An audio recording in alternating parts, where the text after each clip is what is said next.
بسم اللہ الرحمن الرحیم۔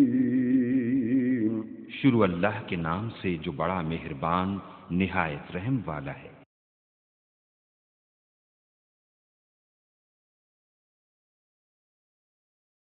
قال الله سبحانه وتعالى قد أفلح من زكاها وقد خاب من دساها وقال النبي صلى الله تعالى عليه وسلم ألا تعملوا وأنتم من الله على حذر واعلموا أنكم معروضون على أعمالكم فمن يعمل مثقال ذرة خيرا يره ومن يعمل مثقال ذرة شرا يره وقال النبي صلى الله تعالى عليه وسلم من بطأ به عمله لم يسرع به نسبه وقال النبي صلى الله تعالى عليه وسلم إن الله بعثني كافة للناس رحمة فأدوا عني أو كما قال صلى الله تعالى عليه وسلم۔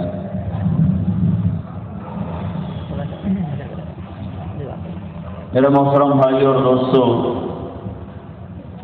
اس کائنات کی اصل اندھیرا ہے، روشنی اللہ عارضی طور پہ لاتا ہے۔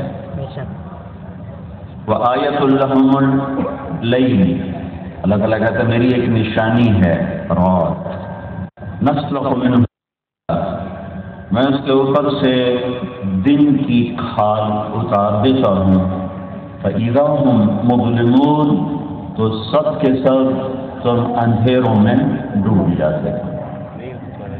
تو یہاں یہ آیت اشارہ کرتی ہے کہ جہان کی اصل اندھیرا ہے، کہ اس دنیا کو اللہ نے جانور سے تشبیہ دی ہے، اور جانور کی جب کھال اتاری جاتی ہے تو اندر سے اس کا باہر آ جاتا ہے۔ تو آیۃ لہم اللیل، یہ رات میری نشانی ہے، نسلخ منہ النہار، اس کے اوپر میں نے روشنی کی کھال کو چڑھایا۔ سلف کہتے ہیں کھال کھینچنے، میں نے اس کے اوپر روشنی کی کھال کو چڑھایا ہوا ہے۔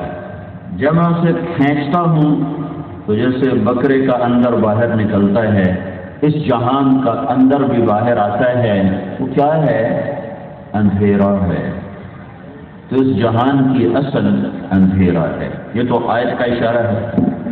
ویسے بھی آج کی تحقیق یہ ہے کہ دنیا میں 97% اندھیرا ہے، 3% میں روشنی ہے، یہ ستاروں کی، سورج کی، سیاروں کی۔ تو ان اندھیروں کو دور کرنے کے لیے اللہ تعالیٰ نے سورج کے اور چاند کے نور کو گردش میں ان کو گھمایا ہے، جس سے دن بھی روشن ہوتا ہے، رات بھی روشن ہوتی ہے۔ یہ نہ ہو تو ساری کائنات اندھیرے میں ہے، اور اندھیرا ہو تو کیا ہوگا؟ چند دنوں میں ہم سب ٹھنڈے ہو جائیں اور درجہ حرارت گرتے گرتے صفر سے کئی 100 نیچے چلا جائے گا اور سارا جہان ٹھنڈا ہو کے ختم ہو جائے گا۔ حرارت روشنی سے پیدا ہوتی ہے، اندھیرے جیسے راہیں گم کر دیتے ہیں، زندگی بھی ختم کر دیتی۔ اسی طرح میرے بھائیوں، دل کی اصل بھی اندھیرا ہے، یہاں بھی کچھ روشنی چاہیے جس سے اس میں حرارت پیدا ہو اور اس سے راستہ نظر آئے۔ واللہ اخرجکم من بطون امہاتکم لا تعلمون شیئا، اللہ نے تمہیں ماں کے پیٹ سے نکالا، تم کچھ نہیں جانتے تھے۔ جہالت، اندھیرا، ایک اندھیرا نظر آنے والا ہے آنکھوں سے، ایک اندھیرا وہ دل پہ آتا ہے جو دل کی آنکھوں سے نظر آتا ہے۔ لا تعمى الابصار ولكن تعمى القلوب التي في الصدور، یہ جو دل پہ اندھیرا آتا ہے جہالت کا، اس کے لیے بھی روشنیاں ہیں۔ پھر ایک اور آیت، انه كان ظلوما جهولا، کہ یہ جو انسان ہے نا، یہ چھوٹا ظالم نہیں، بہت بڑا ظالم ہے، اور چھوٹا جاہل نہیں، بہت بڑا جاہل ہے، بہت بڑا جاہل۔ انه كان ظلوما جهولا، تو ایک ظلم کا اندھیرا آ گیا۔ ظلم خود اندھیرے کو کہتے ہیں، ظلم خود اندھیرا ہے، پھر جہالت بھی جمع ہو گئی، پھر وہ بھی اندھیرا ہے، تو اس طرح کئی اندھیرے اکٹھے ہو گئے۔ اور پھر اس کے ساتھ کچھ اور انسانی کمزوریوں کو جوڑا جائے تو اللہ تعالیٰ کہتے ہیں وَكَانَ الْإِنسَانُ كَفُورًا، یہ ناشکرا بھی بڑا ہے۔ وَكَانَ الْإِنسَانُ قَتُورًا، بخیل بھی بہت۔ وَكَانَ الْإِنسَانُ أَكْثَرَ شَيْءٍ جَدَلًا، لڑائی جھگڑے بھی بڑے کرتا ہے۔ اور إِنَّهُ لَفَرِحٌ فَخُورٌ، تکبر میں بھی بڑی جلدی آتا ہے۔ فَيَئُوسٌ قَنُوطٌ، نا امید بھی بڑی جلدی ہوتا ہے۔ حلوع، بے صبرا بھی بہت ہے۔ اذا مسہ الشر جزوعا، تکلیف آئے ہائے ہائے ہائے ہائے، اللہ تعالیٰ سانو ہی تکلیف ہوتا ہے، بس یہ زبان پہ جملے، اللہ سانو ہی تکلیف ہوتا ہے۔ اذا مسہ الشر، تھوڑی سی تکلیف آئے کیا ہو جاتا ہے؟ جزوعا۔ وَإِذَا مَسَّهُ الْخَيْرُ، تو چار پیسے اکٹھے ہو جائیں تو کہتا آپ کی خیر، آپ نے کمایا، اپنی عقل نہ تو کانا منوعا، اگر جوڑنے کے چکر ہیں۔ تب یہ ساری قرآن میں نے ایک دفعہ ڈھونڈی کہ ہم نے کتنے عیب ہیں، وہ بہت سارے نظر آئے جو خود بنانے والے نے بتائے تیرے اندر یہ ہے۔ جیسے ایکس رے کرواؤ تو ڈاکٹر کہتا ہے وہ یہاں یہ ہے، یہاں یہ ہے، یہاں یہ ہے۔ جو قرآن کا ایکس رے ہے کہ تیرے اندر یہ جہول، ظلم، حلوع، منوع، فرح فخور، یئوس قنوط، اکثر شیء جدلا، قطورا، کنودا، کفورا، یہ ساری چیزیں، یہ سب اندھیرے ہیں۔ ان اندھیروں کے دور کرنے کے لیے بھی روشنی چاہیے تھی، تو اللہ نے قرآن کو روشنی بنا کر بھیجا۔ اس کے لیے بھی دو نور چاہیے تھے، ایک اندر ایک باہر۔ جس کائنات کو دیکھنے کے لیے دو نور کی ضرورت ہے، ایک اندر ایک باہر۔ اندر میں آنکھوں کا نور اور باہر میں سورج کا نور۔ یہ چاند بھی سورج کا سفیدی ہے، اس کا نور اپنا نہیں ہے، اصل نور سورج ہی ہے۔ تو دو نور سے میں گکھڑ کی زمین کو دیکھ سکتا ہوں، اپنے گھر کی راہوں کو میں پہچان سکتا ہوں، ایک آنکھوں کا نور اور ایک سورج کا نور۔ ان میں سے ایک نہ ہو تو میرے لیے جہان اندھیر ہے۔ سورج نہ نکلے تو میری آنکھ بیکار ہے، میری آنکھ نہ ہو تو میرے لیے سورج بیکار ہے۔ میرے بھائیو، انسان کی اصل جہالت ہے۔ پھر یہ بڑے بڑے علماء بیٹھے ہیں، کہیں یہ نہ کہیں ہم تو علامہ ہیں، عالم ہیں، تو اللہ تعالیٰ کہتا ہے وَمَا أُوتِيتُم مِّنَ الْعِلْمِ إِلَّا قَلِيلًا، وہ میں نے دیا ہے، تمہارا اپنا نہیں ہے، اور جو دیا ہے بڑا تھوڑا دیا ہے۔ ہم کہتے ہیں نا یہ بہت بڑا عالم ہے، تو اس کا مطلب یہ نہیں ہوتا کہ یہ سب کچھ جانتا ہے، اس کا مطلب یہ ہوتا ہے کہ 1000 2000 لاکھ 2 لاکھ سے اس کا علم زیادہ ہے۔ ورنہ ہر انسان جب اس کے علم اور جہالت کو تولا جاتا ہے تو اس کی جہالت ہمیشہ زیادہ رہے گی اور اس کا علم ہمیشہ تھوڑا رہے گا۔ 60-70 سال میں کوئی کیا جانے گا اور کیا سمجھے گا اور کیا سیکھے گا؟ 2 آرزو میں کٹ گئے، 2 انتظار میں۔ زندگی بھی تھوڑی ہے اور علم تو اللہ کی صفت ہے اور اللہ لا محدود ہے، تو اللہ کے صفات بھی لا محدود ہیں۔ ابن القیم رحمۃ اللہ علیہ نے ایک روایت نقل کی ہے کہ اللہ تعالیٰ جنت میں ایک محفل سجائے، اس میں صرف علماء کو بلائے گا، غیر عالم نہیں۔ پھر وہ علماء آپس میں بیٹھ کر قرآن پر بحث کریں گے، تو اللہ ایک ایک لفظ میں ان پر علوم کے ایسے خزانے کھولے گا کہ ان کو جنت کی یاد ہی بھول جائے گی۔ انہیں اس میں ایسی لذت آئے گی کہ نہ انہیں حور یاد رہے گی، نہ قصور، نہ اشجار، نہ ثمار، نہ انہار۔ قرآن کی حلاوت میں سے گم ہو جائیں گے۔ یہ دنیا کی واحد زبان ہے جس پر حروف کا بھی مطلب ہے۔ ہماری الف کا کوئی مطلب نہیں، عربی کی الف کا مطلب ہے۔ ہماری با کا کوئی مطلب نہیں، عربی کی با کا مطلب ہے۔ ہماری صاد کا کوئی مطلب نہیں، لیکن قرآن کا صاد والقرآن ذی الذکر۔ ہماری اردو میں، فارسی میں نون کا کوئی مطلب نہیں، عربی میں مطلب ہے نون والقلم وما یسطرون۔ ہماری قاف کا کوئی مطلب نہیں، اور عربی سے قاف کا مطلب ہے قاف والقرآن المجید۔ تو یہ عجب زبان ہے جس پر حروف کے بھی مطالب۔ حضرت علی نے فرمایا اگر میں قرآن کی تفسیر لکھواؤں تو 70 اونٹوں پہ لا دی جائے گی۔ سورۃ فاتحہ، اگر میں سورۃ فاتحہ کی تفسیر لکھواؤں تو 70 اونٹوں پہ لا دی جائے گی۔ 7 آیات یعنی ہر آیت کے لیے 10 اونٹ۔ ایک دفعہ عشاء کی نماز کے بعد تشریف فرما ہوئے اور بسم اللہ کو بتانا شروع کیا، بسم اللہ الرحمن الرحیم، اور اس کی صرف پہلے با کو شروع کیا، با کہ با کا کیا مطلب ہے۔ عشاء کے بعد بیٹھے، فجر کی اذان ہوگی، ابھی با کا مطلب چل رہا تھا۔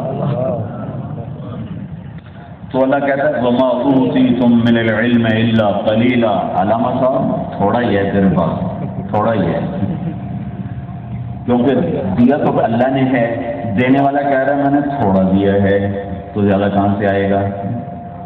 تو اللہ جنت میں ایک محفل سجائے گا، پھر اللہ ان کو قرآن کھولے گا، پھر ایک ایک لفظ میں لامحدود خزانے چھپے ہوئے ہیں، پھر ان کی مٹھاس اور حلاوت ہے جو انہیں جنت بھلائے گی، جو انہیں حور بھلائے گی، جو انہیں نہریں بھلائے گی۔ یہ اللہ نے اس کتاب میں اپنا علم اتارا ہے۔ پہلی کتابیں لکھی ہوئی آئیں، یہ کیسے آیا؟ یہ لکھا ہوا نہیں آیا۔ قرآن کا سب سے خوبصورت تعارف قرآن کی زبان میں میرے خیال ہے، یہ دعویٰ نہیں ہے، صرف میرا جتنا میں نے پڑھا ہے اس کے لحاظ سے قرآن کا سب سے خوبصورت تعارف، ممکن ہے اس کے علاوہ کوئی اور بھی ہو، لیکن میں اپنی بساط کے مطابق جو دیکھ پایا کہ یہ کس کا کلام ہے، وَإِنَّهُ لَتَنزِيلُ رَبِّ الْعَالَمِينَ، یہ رب العالمین کا کلام ہے۔ اسے کون لایا ہے؟ رب خود تو زمین پہ آتا نہیں، نزل بہ الروح الامین، اسے جبریل لایا ہے۔ کس کے پاس آیا ہے؟ علی قلبک، میرے حبیب کے دل پر اترا ہے، لکھا ہوا نہیں آیا۔ جو لکھے ہوئے آئے تھے وہ مٹ گئے، جو میرے نبی کے دل پر اترا تھا یہ نہیں مٹ سکتا، اسے کوئی نہیں مٹا سکتا۔ یہ کیوں آیا ہے؟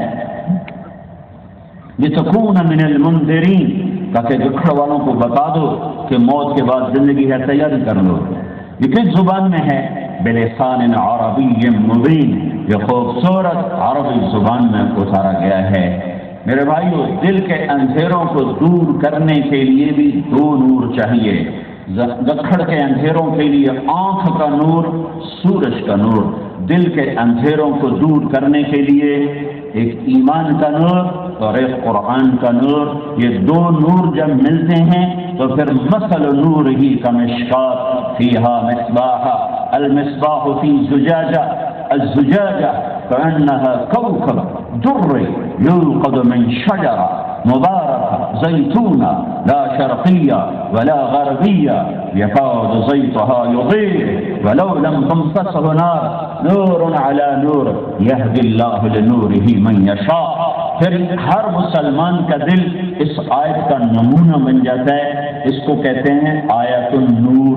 امام غزالی نے اس پر پورا رسالہ ہی لکھ دیا ہے، آیت النور، کہ اس میں ایک ایمان والے کا دل کیسا ہوتا ہے؟ یہ آیت بتاتی ہے کہ ایسا ہوتا ہے کہ وہ ایمان کا نور اندر میں، ایمان کا چراغ جلتا ہے، دل کے فانوس میں وہ جگہ پکڑتا ہے، قرآن کے علم کے ذریعے سے اس کو آگ ملتی ہے، پھر وہ روشن ہوتا ہے، پھر وہ خود بھی روشن ہوتا ہے اور اوروں کو بھی روشن کرتا ہے۔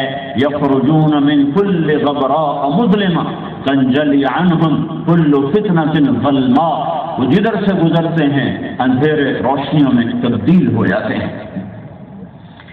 ہاں بھائیو، ایک ایمان ہے، مثل نورہ کمشکاۃ فیہا مصباح، یہ سینہ ہے، اس میں ایک چراغ ہے، وہ چراغ کیا ہے؟ وہ ایمان ہے۔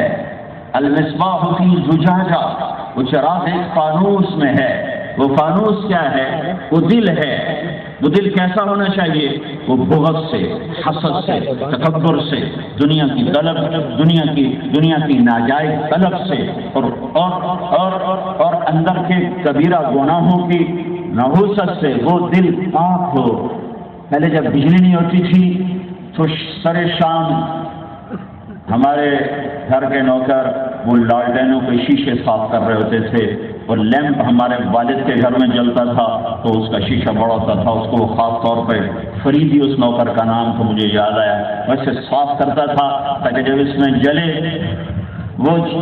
تو اس روشنی شیشے کی روشنی سے، شیشے کے شفاف ہونے سے اس کی روشنی اور زیادہ پھیل جائے۔ تو المصباح فی زجاجہ، دل کو شیشہ بناؤ، کیسا؟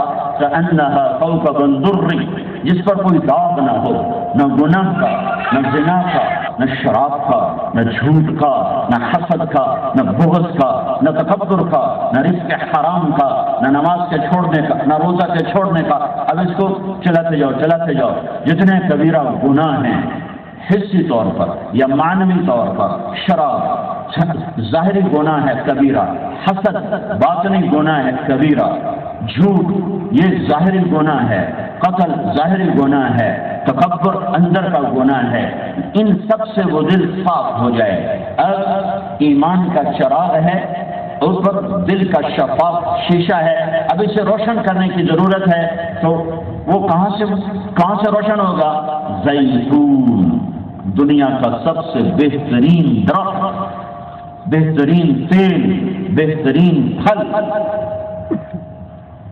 ایک بدو نے جب پڑھی نا والتین والزیتون، اللہ تعالیٰ زیتون کا پھل کڑوا ہوتا ہے، تو بدو دیہاتی لوگ ہوتے ہیں سادہ سیدھے سادے، اس نے کہا یہ تو کوئی بڑے مزدار ہوں گے، تو اس نے پہلے والتین ہے تو اس نے انجیر کھائی، کہنے کا واقعی اللہ نے صحیح قسم کھائی، بڑا مزدار۔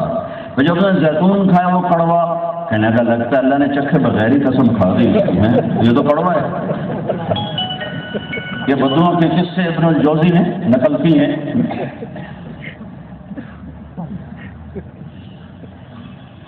ایک بدو امام کے پیچھے نماز پڑھ رہا تھا، امام صاحب نے پڑھا انا ارسلنا نوحا، آگے بھول گئے، کہا انا ارسلنا نوحا، ہم نے نوح کو بھیجا، آگے بھول گئے، کہا انا ارسلنا نوحا، ہم نے نوح کو بھیجا۔ تو بدو پہلی صف میں کھڑا تھا، اس نے جب تیسری دفعہ امام صاحب بھولے تو کہنے لگا اِلَّمْ يَذَبْ نُوحٌ فَأَرْسِلْ غَيْرَهُ، او بھائی اگر نوح نہیں جاتا تو کسی اور کو بھیج دے، نماز کا پوری کر پڑی۔ یہ سارے صحیح واقعات ہیں، یہ جھوٹ نہیں ہے، صحیح واقعات ہیں، ابن الجوزی نے نقل کی ہیں۔ اب بھائی یہ نوح نہیں جاتا تو کسی اور کو بھیج، ساری نماز کا پوری کر۔ تو اللہ تعالیٰ نے کہا اس چراغ میں جب زیتون کا تیل ہو تو بڑا خوبصورت جلتا ہے۔ تو یہ تیل کیا ہے؟ یہ اللہ کا قرآن ہے، یہ اللہ کا قرآن ہے۔ اب تمہارا دل روشن، اب تمہیں اندھیروں میں راستے نظر آئیں گے، تمہیں گھاٹیوں میں صراط مستقیم نظر آئے گا، تمہیں سارے شیاطین گمراہ نہیں کر سکیں، تمہیں ساری شیطان کی دعوت صراط مستقیم سے ہٹا نہ سکیں۔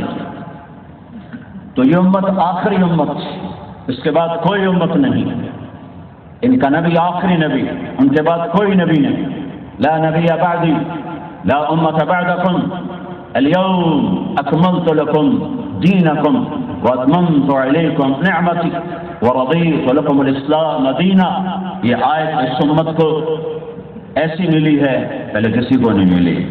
میں نے تمہارا دین آج مکمل کر دیا ہے، میں نے اپنی نعمت کو پورا کر دیا ہے، میں نے اس کا نام اسلام رکھا ہے، یہ اس کا ترجمہ۔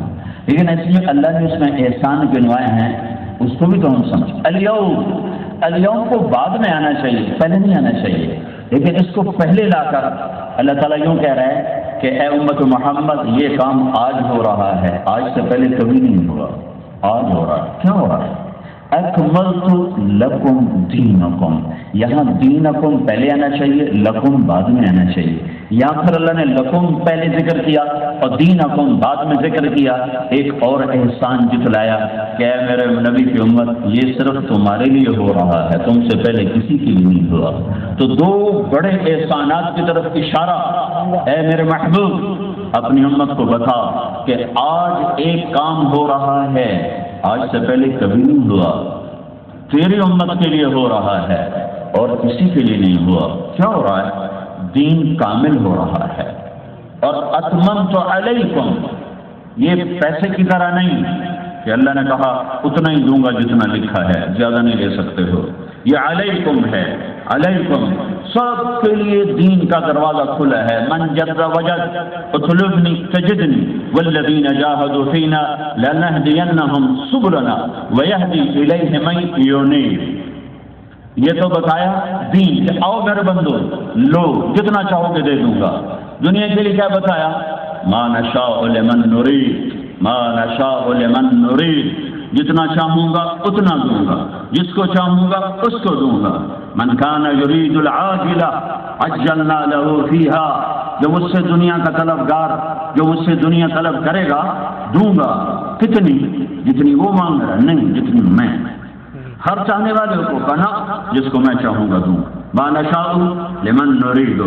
اور جب دین کا معاملہ آیا تو علیکم علیکم علیکم، جو آئے گا پائے گا. آؤ پاؤ، جو آؤ مانگو ملے گا. یہ مولا احمد علی صاحب لاہوری تمہارے گجراں والے کے صرف کی اولاد، صرف کی اولاد. مسلح پہ کھڑے ہوئے ہیں. سید اللہ شاہ بخاری رحمۃ اللہ علیہ تشریف لے آئے تو حضرت لاہوری پیچھے ہٹ گئے. کہا کہ سکھ زادے کی ضرورت نہیں کہ سید زادے کے آگے کھڑا ہو. تو شاہ صاحب نے کہا تیرے جیسے سکھ زادے پہ لاکھوں سید زادے قربان. علیکم علیکم، جو مانگے گا دے دیں گے. ہاں وہاں سید قریشی کا سکہ نہیں چلتا ہے، پٹھان راجپوت کا سکہ نہیں چلتا. علیکم، جو مانگے گا پائے گا. سب کے لیے ہے. یہ برستی بارش ہے، برس دین برستی بارش ہے. پیالہ رکھو بھرے گا، پلیٹ رکھو بھرے گا، گلاس رکھو بھرے گا، جگ رکھو بھر دے گا، ٹب رکھو بھر دے گا، حوض رکھو بھر دے گا. کہ دینے والا سخی ہو چکا. آؤ لو جتنا چاہتے ہو. علیکم، مانگو ملے گا. دنیا کیونکہ اللہ تعالیٰ نحن قسمنا بینہم معیشتہم، یہ میرا نظام ہے، میں نے تقسیم کیا ہے. لو بسط اللہ الرزق لعبادہ لبغوا فی الارض، اگر میں سب کا رزق کھول دیتا تو تم سارے ہی باغی ہو جاتے. ابھی تو میرے ماننے والے بھی ہیں اور بغاوت کرنے والے بھی ہیں، لیکن اگر میں رزق کھول دیتا تو پھر باغی ہی باغی ہوتے. اس کو دے دو، اس کو درمیانہ دو، اس کو زیادہ دو، اس کو بہت زیادہ دو، اس کو کچھ بھی نہ دو. کئی لوگ آئیں گے حشر میں، فرشتے کہیں گے حساب دو. وہ کہیں گے کس چیز کا؟ سانو دتا کیے جاتا حساب لیں گے، ساڑھے کو ہے ہی کچھ ہے نہیں. تو فرشتے کہیں گے یا اللہ تیرے کچھ بندے یوں کہہ رہے تب بلاؤ. وہ آ جائیں گے تو اللہ تعالیٰ فرمائیں گے ہاں کیا کہتے ہو؟ کہ یا اللہ یہ تیرے آئے تھے حساب لینے، تو ہم نے کہا ہمیں دیا کیا تھا جس کا حساب لیتا ہے؟ تو اللہ کہے گا اما انی لم ازو عنکم الدنیا بحوان بكم علی بل لأدخر لكم من کرامتی هذا اليوم. میرے بندو، میں نے تمہیں دنیا سے اس لیے محروم نہیں رکھا تھا کہ تم میری نظروں میں کوئی چھوٹے لوگ تھے، تم میری نظروں میں بہت بڑے لوگ تھے. میں تمہیں آج کے دن کی عزت دینا چاہتا تھا، اس لیے میں نے تمہیں دنیا سے بچا بچا کے رکھا ہے. اليوم، آج یہ کام ہو رہا ہے. لکم، صرف تمہارے لیے ہو رہا ہے. علیکم، تم سب کے لیے ہو رہا ہے. لہذا یہ تمہارے لیے خوشی کا مقام ہے کہ ہم تمہارے لیے دین کو مکمل کر رہے ہیں اور ہم اس کا نام بھی اسلام رکھ رہے ہیں. اللہ کا نام سلام، ہمارے دین کا نام اسلام، اور اسلام والے کا نام مسلم، اللہ کا نام مومن، ہمارے عقیدے کا نام ایمان، اور ایمان لانے والے کا نام بھی مومن. اللہ نے اپنے ناموں میں سے،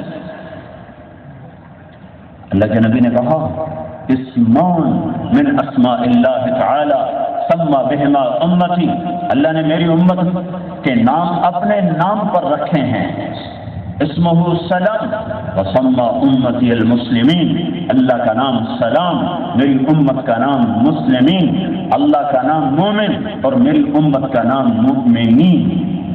یہ عالمی آفاقی قانون آ رہا ہے اور سارے عالم کے انسانوں کے لیے آ رہا ہے، صرف عرب کے لیے نہیں آ رہا، اور امت اس کے لیے ایسی چاہیے جو سارے عالم کے انسانوں تک اللہ کا پیغام پہنچا سکے، پھیلا سکے۔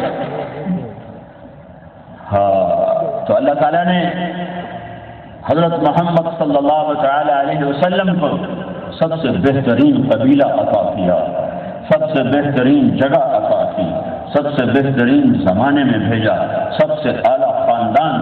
ان اللہ تخیر القبائل، اللہ نے سارے خاندان دیکھے، فاختار العرب، عرب کو الگ کیا، ثم تخیر العرب، پھر عرب کی چھانٹی کی، فاختار مضر، اس میں سے ایک سردار ہے مضر، اس کی اولاد کو الگ کیا، ثم تخیر مضر فاختار قریش، پھر اس میں سے قریش کو الگ کیا، ثم تخیر قریش فاختار بنی ہاشم، پھر قریش میں سے بنی ہاشم کو الگ کیا، ثم تخیر بنی ہاشم، پھر اللہ نے بنی ہاشم کو دیکھا، فاختارنی، پھر اللہ نے اس میں سے میرا انتخاب کیا، انا خیرکم ابا ونفسا، میں تم میں سب سے عالی نسب ہوں اور عالی حسب ہوں۔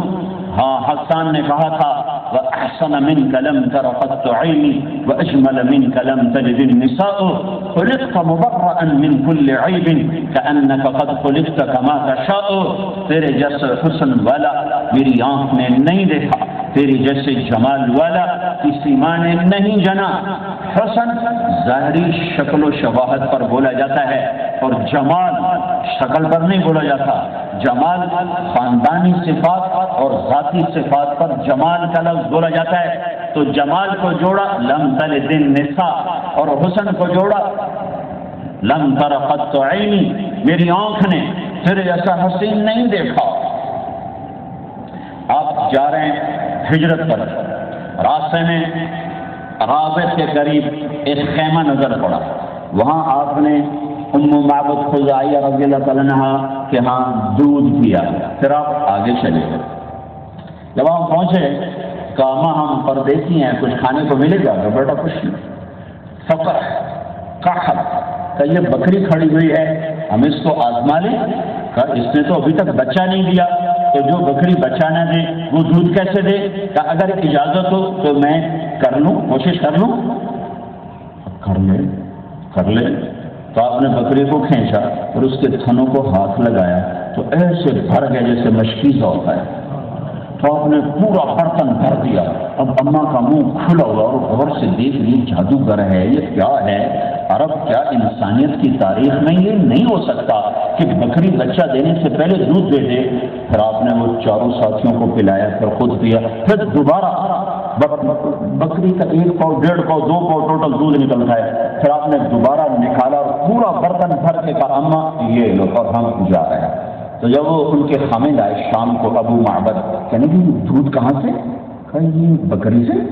کملی تو نہیں تھی گئی، بکری سے ہے؟ تو عرب ہے یا کون ہے؟ میں ویسے اضافہ کر رہا ہوں۔ وہ اللہ کے بندے اسی سے ہے۔ اب کیسے؟ کہا ایک نوجوان آیا تھا، اچھا مجھے بتاؤ ان عاطیلی کیسا تھا؟ وَأَحْسَنَ مِنْكَ لَمْ تَرَ قَطُّ عَيْنٍ، تیرے جیسا حسین کسی نے دیکھا ہی نہیں۔ تو اب ام معبد نے کچھ کہا، ایسا کہا کہ آج تک مولوی تھک رہے ترجمہ کرنے کی۔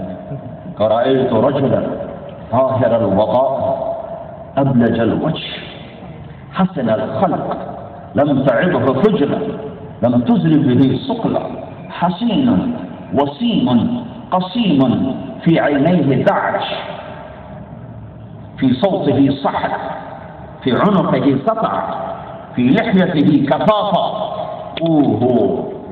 کیا کہہ رہی ہے کہ میں نے ایک نوجوان دیکھا، بڑا خوبصورت، صاف ستھرا۔ ہمارے ہاں گندے کپڑے پہننا بھی بزرگی سمجھا جاتا ہے، بڑے بزرگ ہیں ان کو کپڑوں کا ہی ہوش کرو۔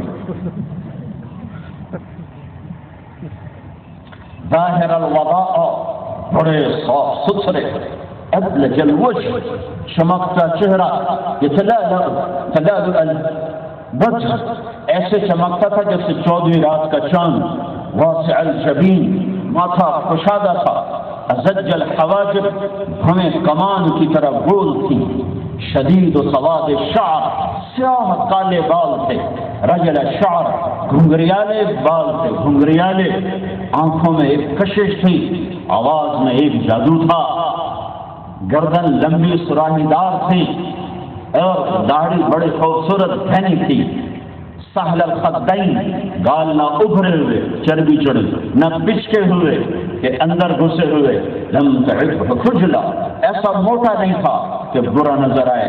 بعض آدمی پیٹ ادھر ہوتا ہے، آپ کھبے پاسے پیٹ سجے پاسے، آپ کھبے پاسے ٹوٹن پیٹ سجے پاسے ٹوٹ۔ میرے نبی نے کہا یہاں چربی سب سے بدترین چیز ہے، یہاں چربی، پیٹ پر چربی۔ تم تو ویسے ہی نہاریاں کھا کھا تمہارا برا حال ہے، صبح ناشتے صرف تو لسی نال نان، چربی نہ چڑھے تو اور کی ہو۔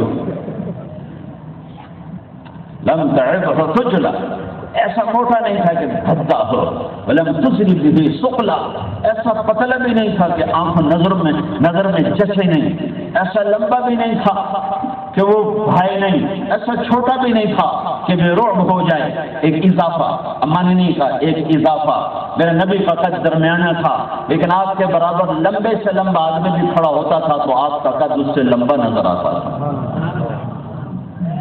حسین، بڑے خوبصورت، اچھا حسین کہتے ہیں جس کا ظاہر کھینچے، وسیم اس کو بھی خوبصورت، قسیم یہ بھی خوبصورت، لیکن تینوں کا مطلب الگ الگ ہے۔ حسین دیکھتے ہی اچھا نظر آئے، قسیم، وسیم، وسیم کسے کہتے ہیں؟ یہ دنیا میں ایک ہی آیا ہے اور محمد الرسول اللہ ہے صلی اللہ علیہ وسلم۔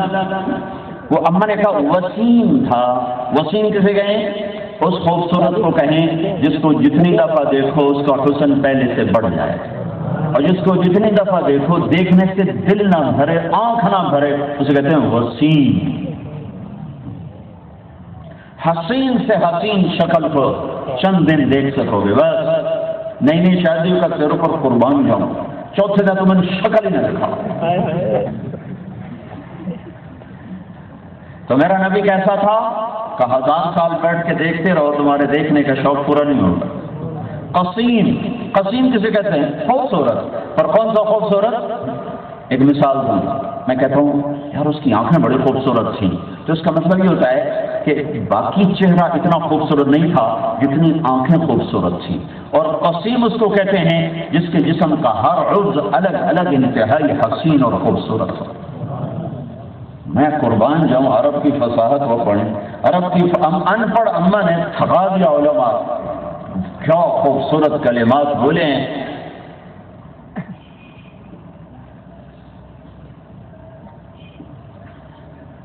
سواء البطن والصدر، سینہ پیٹ برابر، وكأن منطقه خرزات نظم يتحدث، ان سكت علاه الوقار، ان تكلم علاه الوقار۔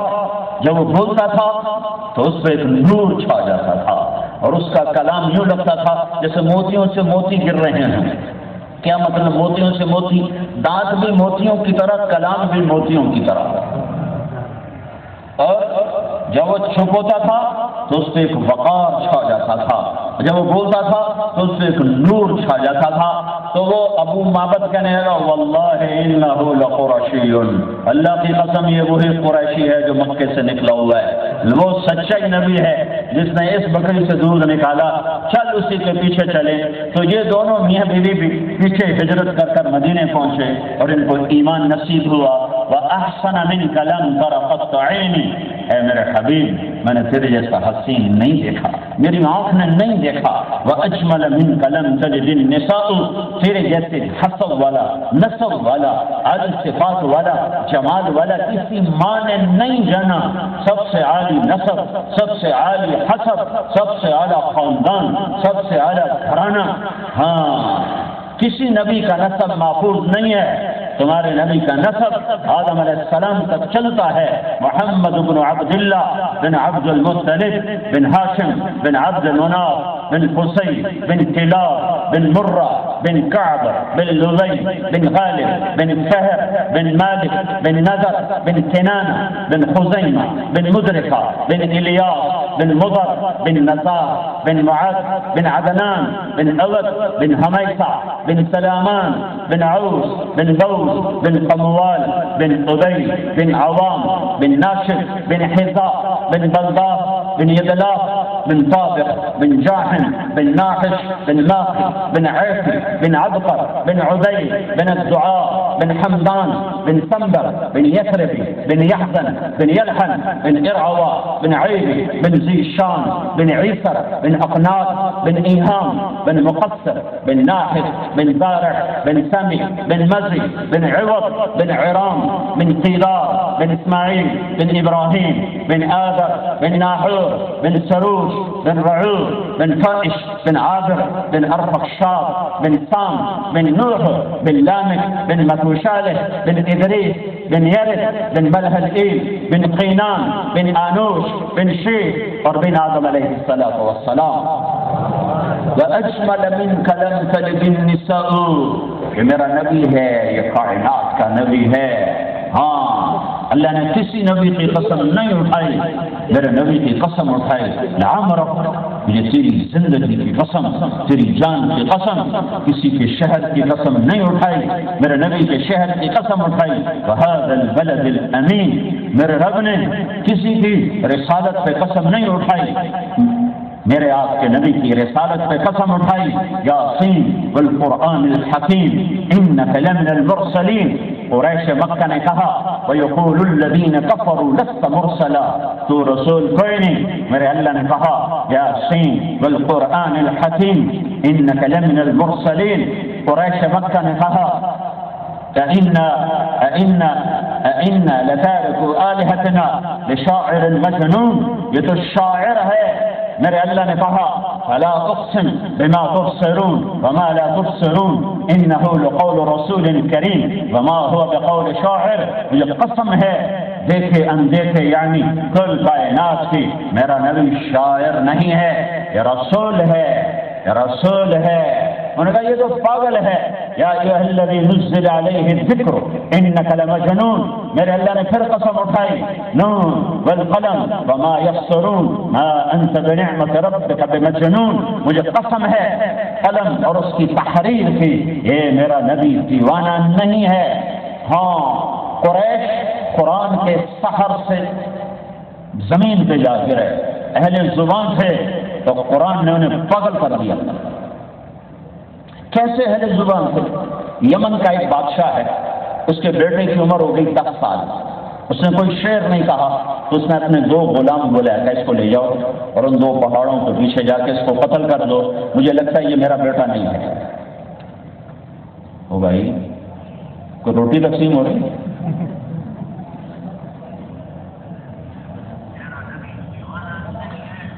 دونوں غلام اس بچے کو لے کر پہاڑ کے پیچھے گئے، انہوں نے تلوار نکالی. وہ بچے نے کہا کیا کر رہے ہو؟ کہ تیرے باپ کا حکم ہے تمہیں قتل کر دیا جائے. اس نے کہا کیوں؟ کہ تیرے باپ کو تیرے نسب پہ شک ہے کہ تو 10 سال کا ہو گیا ہے، تو نے کوئی شعر نہیں کہا، تو اسے شک ہے کہ تو اس کا بیٹا نہیں. کہ صرف اتنی بات ہے تو اس نے ایک شعر کہا کیفا، اٹھ جاؤ کیفا، جلدی نہ کرو، کیفا من ذکرى حبیب ومنزل بسقف اللواء بین الدخول فحومل. صرف ایک شعر کہا. پھر بعد میں جب وہ شاعر بنا تو اس نے اسی پر 90 اشعار کا قصیدہ کہا.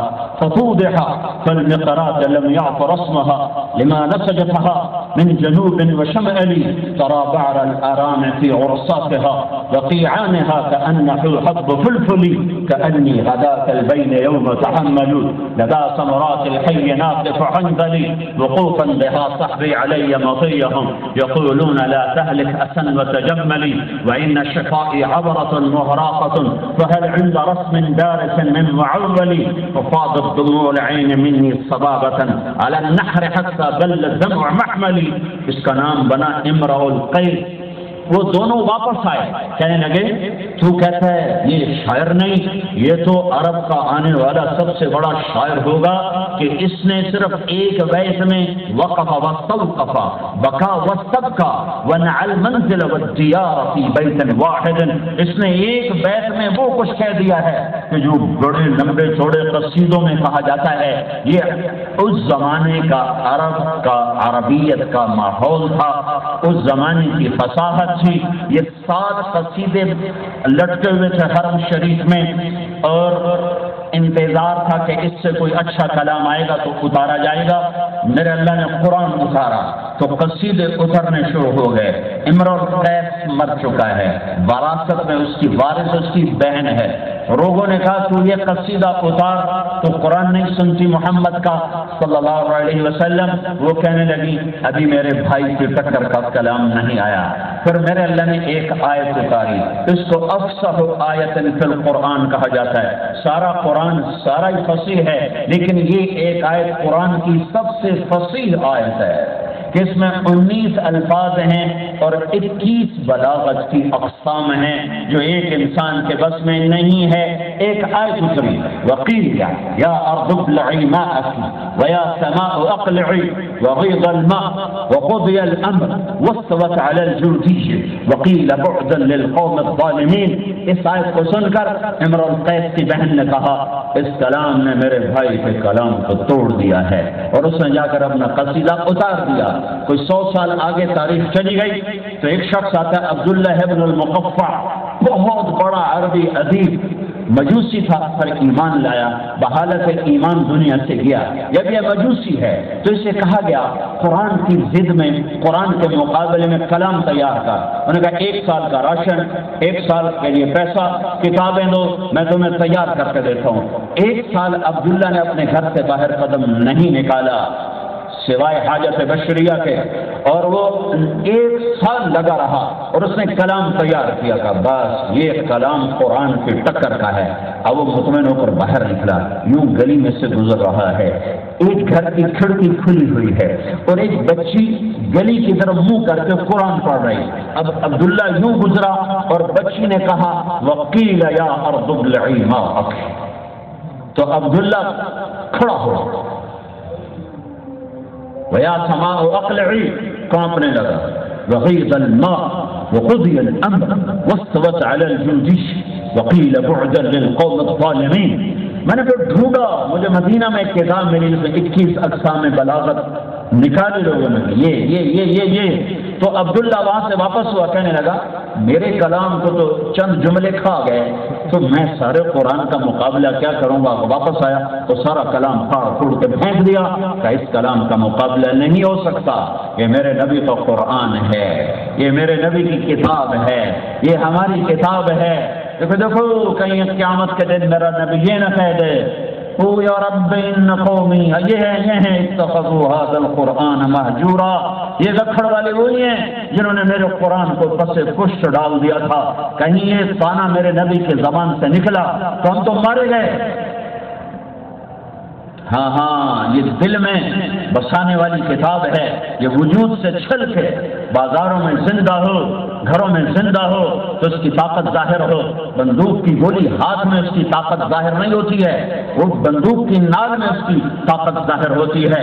گولے کی طاقت وہ ہاتھ سے ظاہر نہیں ہوتی ہے، وہ توپ کی نال میں رکھ کے چلاؤ تو پھر اس کی طاقت ظاہر ہوتی ہے۔ قرآن مدرسے میں پڑھا ہوا اس کی طاقت ظاہر نہیں ہوتی ہے، مسجدوں میں رکھا ہوا اس کی طاقت ظاہر نہیں ہوتی ہے، جب یہ زندگی میں آتا ہے تو پھر اس کی طاقت سامنے آتی ہے۔ عرب دیوانے ہو گئے، اور رات کو آ کرنا جب ہمارے نبی نفلوں میں قرآن پڑھتے تو کھڑے ہو کر سنا کرتے تھے۔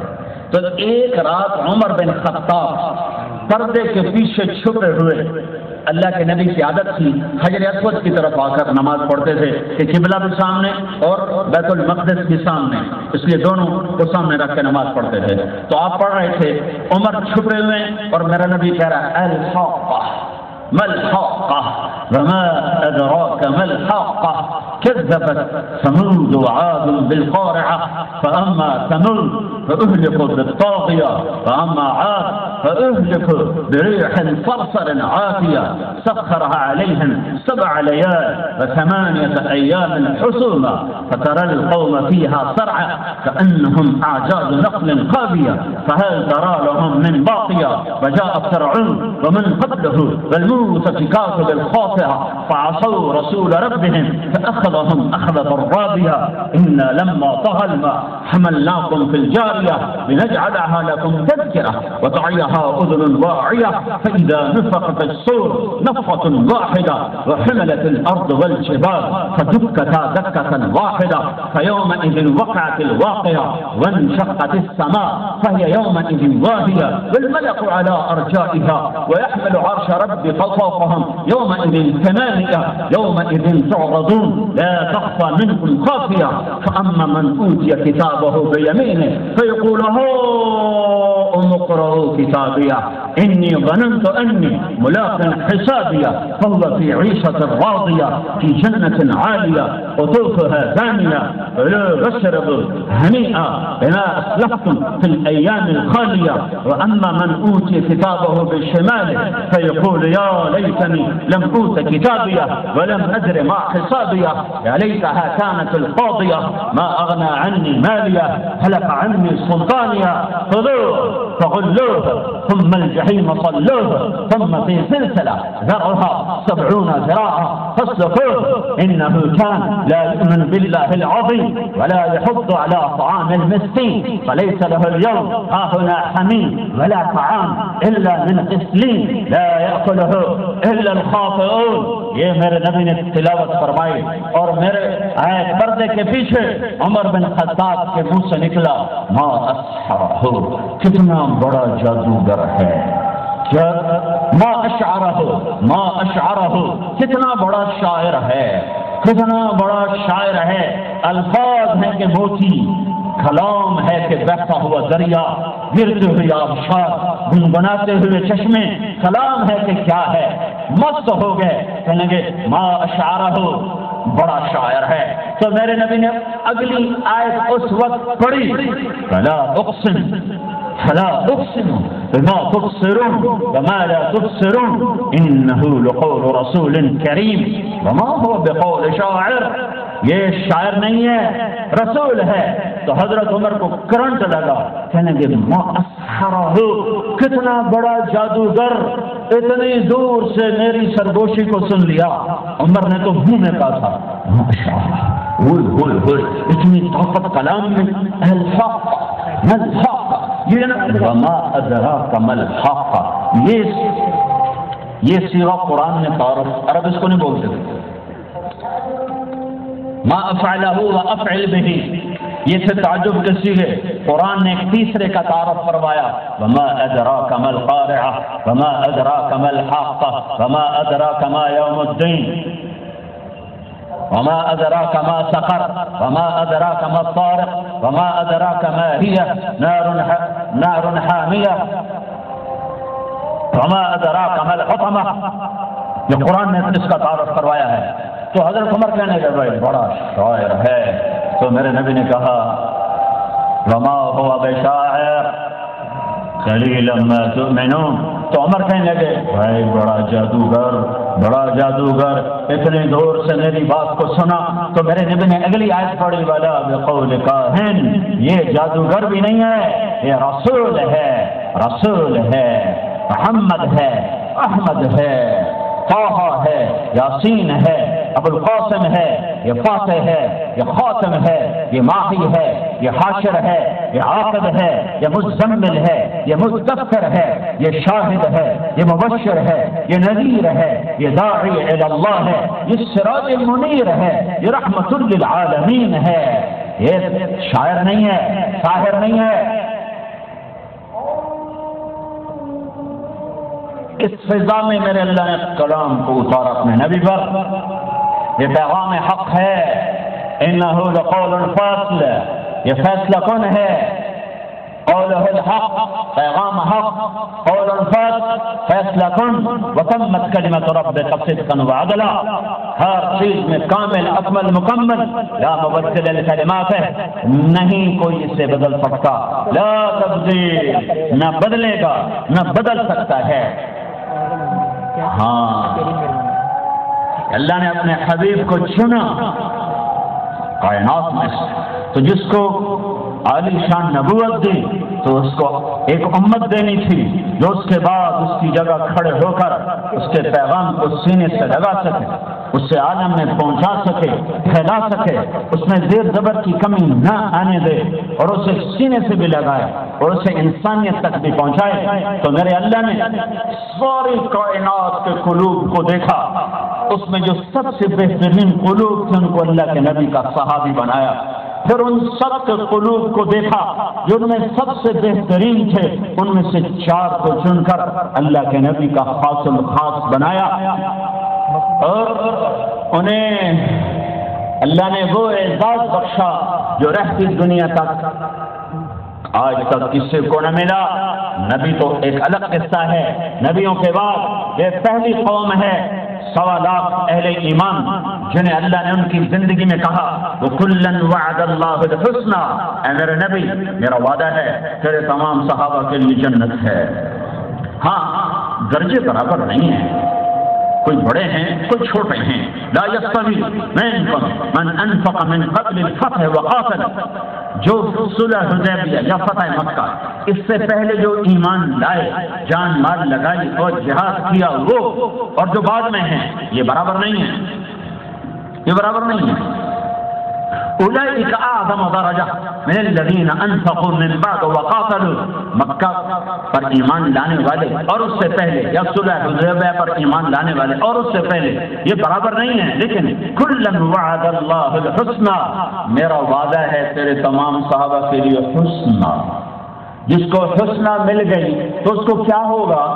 تو ایک اور آیت جوڑو، ان الذین سبقت لهم منا الحسنى اولئک عنها مبعدون، جن کے لیے میں نے حسنہ کا وعدہ کر دیا وہ دوزخ کی آگ سے دور ہو گئے، لا يسمعون حسیسها، یہ جہنم کی آہٹ میں نہیں سنیں گے، وهم فی ما اشتہت انفسهم خالدون، یہ جنت کے مزوں میں ہوں گے، لا يحزنهم الفزع الاکبر، انہیں قیامت کا ہولناک دن نہیں ڈرائے گا، وتتلقاهم الملائکہ، فرشتے ان کا استقبال کریں گے، هذا يومكم الذي كنتم توعدون، یہ وہ دن ہے جس کا تمہارے ساتھ تمہارے اللہ نے وعدہ کیا تھا۔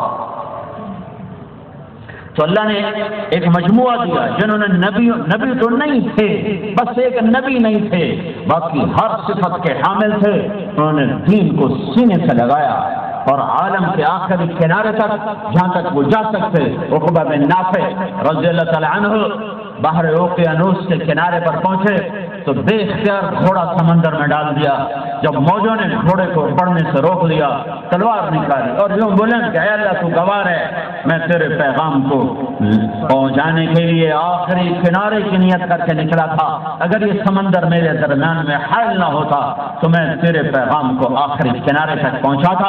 ایک ایسا طبقہ میرے نبی کے ہاتھوں تیار ہوا جنہیں اللہ کے پیغام کو آگے پہنچانا گھر رہنے سے زیادہ محبوب تھا، گھر رہنے سے زیادہ عزیز تھا۔